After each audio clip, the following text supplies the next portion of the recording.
Hi guys and welcome back to my channel. My name is Gian aka Beauty Outspoken, and today I have a very exciting video for you guys that is going to eventually culminate into a series that I want to do.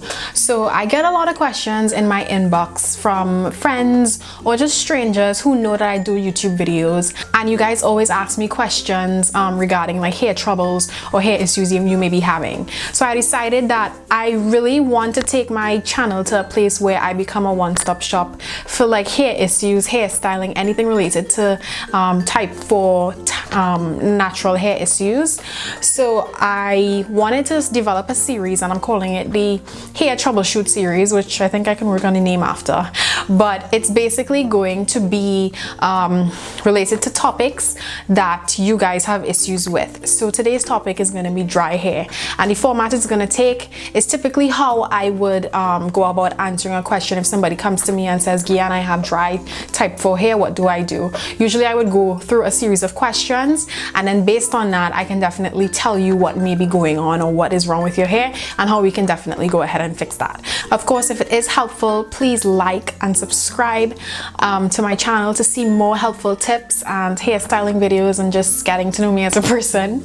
Comment, of course, if you found that it was helpful as well, but also comment if you have any other issues that you may want me to discuss in the next troubleshoot video, because I think it's something that I can definitely do very often. So let's jump into the first question.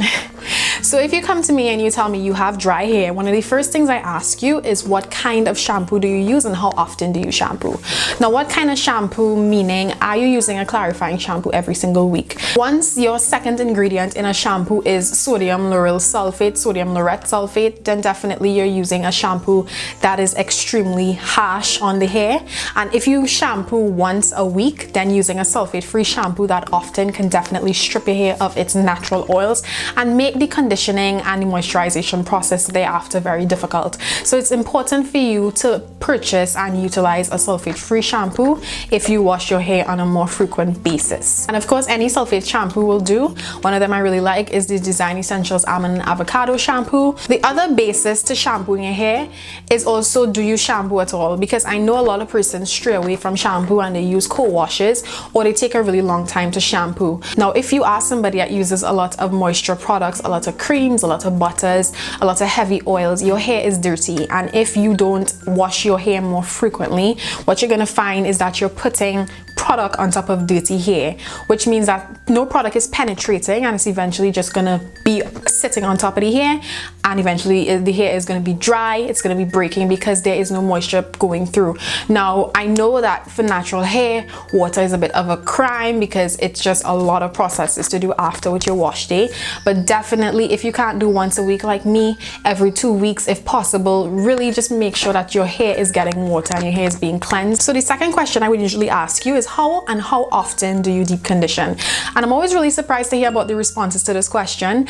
A lot of people don't deep condition their hair, and if they do shampoo their hair, they probably skip it or they do a quick 1-minute conditioner and rinse out. And if you are natural and your hair is exposed to elements, etc., like my hair is right now, you have to deep condition every single time you wash your hair. I deep condition every time I wash, which is once a week. That may be too much for somebody else's routine, of course, but definitely try at least once a month to twice a month minimum that you deep condition your hair. And if you have type 4 hair like I do, definitely you cannot go months without deep conditioning your hair. You will not get the best out of your hair by not deep conditioning. The other part of how do you deep condition is, do you use heat?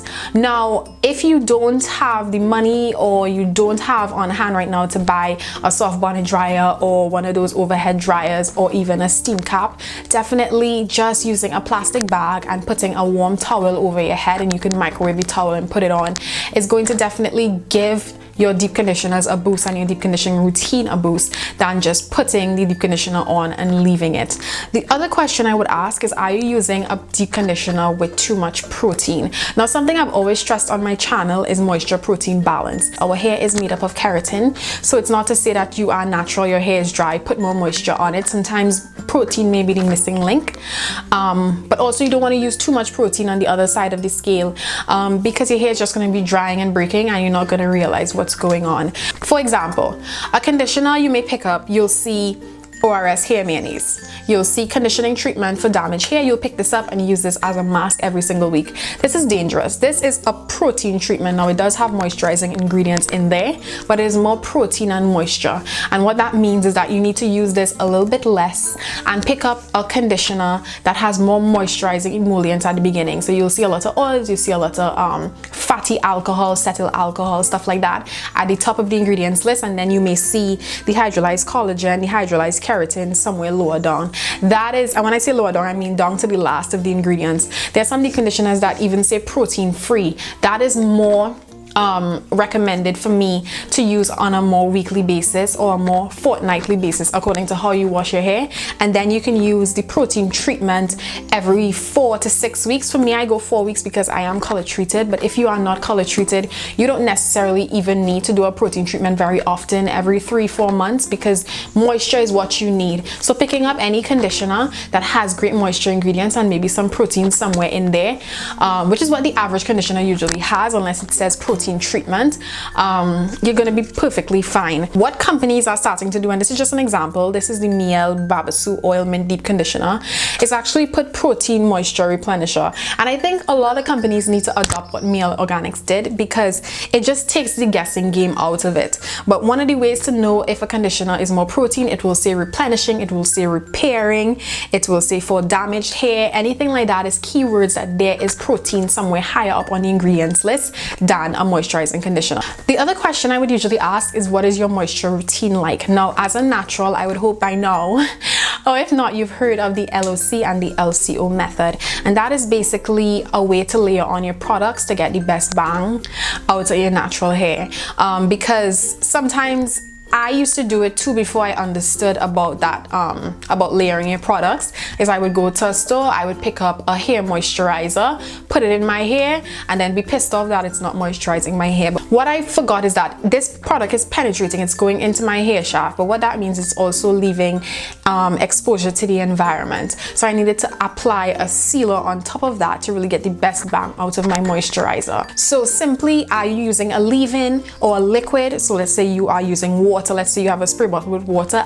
Is water the first thing that is touching your hair in your moisture routine? The second thing is a oil touching your routine, something that is either penetrating. If it's in the middle, if it's LO, the oil needs to be light and penetrative, and if it's LCO, then the O, which is the oil, needs to be heavier and not necessarily penetrative, like what a castor oil may be able to do, or a grapeseed oil can definitely go on top of your cream products in a way that it will not necessarily penetrate if you do the LOC method. And the C, if it is you are doing the LCO method, is your cream light to penetrate the hair? So is water the first ingredient in your C? If it is the LOC method, is your C something like a shea butter or a beeswax that will definitely seal in your ingredients? So what you have to understand is put the most penetrative products first and then layer with something that will seal all of that in. You can even seal with something like Blue Magic Grease, which has petroleum in there.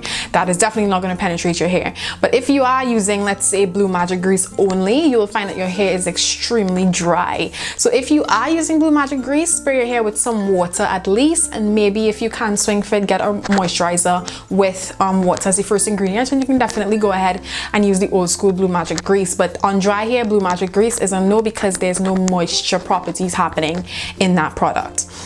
The other thing I would ask you is, do you know what your hair needs?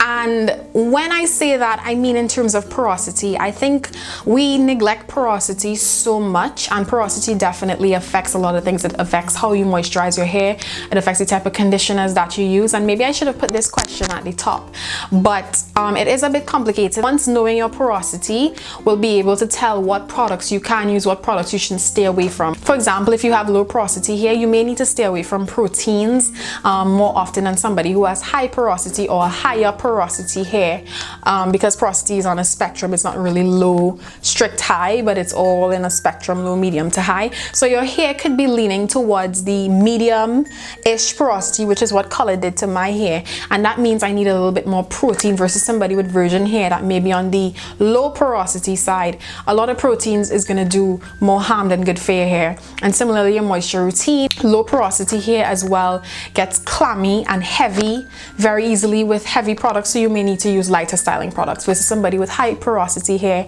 your hair gets drier a lot quicker because the products penetrate very quickly, but they don't necessarily stay on top. So in that case, you may definitely need to use sealants like shea butter and stuff like that to really make sure that whatever moisture you put in doesn't escape as fast as it goes in. The other question I usually ask is, how do you style your hair? And for example, my hair is in a twist out right now. It is touching my shoulders. This means that my ends are going to rub against the fabric of my clothing. Of course, that causes friction. My ends are the driest and oldest part of my hair. It's gonna break off. So you also need to monitor whether wearing a twist out all the time and looking bomb with your hair out is doing a good or a bad for your hair, because you may find that it's doing more harm than good. So for me, I kind of balance it. If I do a twist out, I may do a twist out for a week. I may put in some mini twists. I may just put up my hair so it's not touching. There's so many different styles you can do as a natural, which is the perk of being natural, but definitely monitor that. How often are you styling your hair? If you are combing out your hair very often, putting different products on there, layering it, putting gels, etc., that contributes to the dryness of your hair. So you really need to be mindful of how often you style your hair, as well as what kind of styling options that you do. Of course, wherever you have your ends out, exposed to the elements, exposed to the environment, it means you need to moisturize your hair more and do a little bit more, versus somebody that does not really wear out their hair. You'll find their hair stays moisturized a lot longer. The other question within that question is also about color treated hair. Definitely, I think I'm going to do a dedicated video to color treated hair that is separate from my routine video that I did last week. And the reason being is because we need a little bit more love with our hair than somebody with virgin natural hair. And I think a lot of people put in color and they underestimate the additional work that they have to do because of that color going in. The other thing I would ask you is, how often do you trim your hair? Now, I know a lot of naturals who, if I ask them this, and they've been natural for years, they cannot tell me when last they trimmed their hair. I know we are afraid of scissors because, you know, length is a thing in the natural hair community. Having short hair is seen as, you know, a bad thing for some reason. But guys, trimming your ends is extremely important. If you are growing your hair for 5 years and you have not cut your hair, you have hair that is a few minutes old, a few seconds old, I guess, and then you have hair that is 5 years old on the end. Obviously, what that means is that this hair is going to be dry, it's going to be more difficult. It's been through a lot with you throughout your hair care journey. So as much as possible, make sure that if you don't want to trim your ends very often, you need to adjust your styling to suit. Now for me, I trim my ends every 3 to 4 months. Sometimes if I do the search and destroy method, which is just you go in and you just clip ends as you see, but usually I would wait when I go color my hair, which is often like 2 to 3 times a year, and I would just go ahead and do a nice big trim. 2 inches is fine with me, and that usually gets off everything. And in between, I may have to snip here and there according to how my styling goes, but definitely trimming is extremely important. And the last thing, but not the least, and I always stress this in all of my videos, is how do you sleep? And what that means is, are you using satin products in your hair when you sleep? Are you protecting your hair at night? Most of us use cotton sheets. A lot of us don't have silk sheets. I wish I could afford that right now, but I don't. So that means that I need to have satin or silk hair care products to ensure that my hair is moisturized, because cotton just sucks any moisture that we have on our hair, and it kind of reverses all the progress that we have. So the protecting your hair with satin is just that additional step that is so extremely important to protect all the work that you've done in terms of all the products you bought and all the moisture and all the deep conditioning that you do, because if you don't have that, you are fighting a losing battle. So of course, shameless plug, I have a brand called Crown and Glory. I do reversible satin bonnets as well as satin pillowcases in prints and patterns. So this one is a really cute one with a nice pink print and then a nice deep teal inside. And these bonnets last you a really long time. They are actually made of real satin compared to some of these store-bought ones that claim satin but they are not quality satin materials. So definitely, if you are in Trinidad and Tobago, check out Crown and Glory. I'm going to link it on the screen as well as in the description box for you to check out. And that is usually all the questions that I would ask. If you have any additional questions for me, of course, put it in the comment section. I hope that this video was extremely helpful for you guys, and it kind of jogs your thought process into thinking, what could I be doing that is contributing to the dryness of my hair? And if any of these things are issues for you, definitely use my advice and see what happens. If you did use it and it worked out, of course, comment, message me on Instagram. If you have me as a friend on Facebook, definitely do that. But really try to assess your routine and see what's going on, because a lot of times it's something simple that is causing so much damage to your hair. So thank you guys so much for watching my video, and of course, if you have any other troubleshooting issues, comment it below, and bye.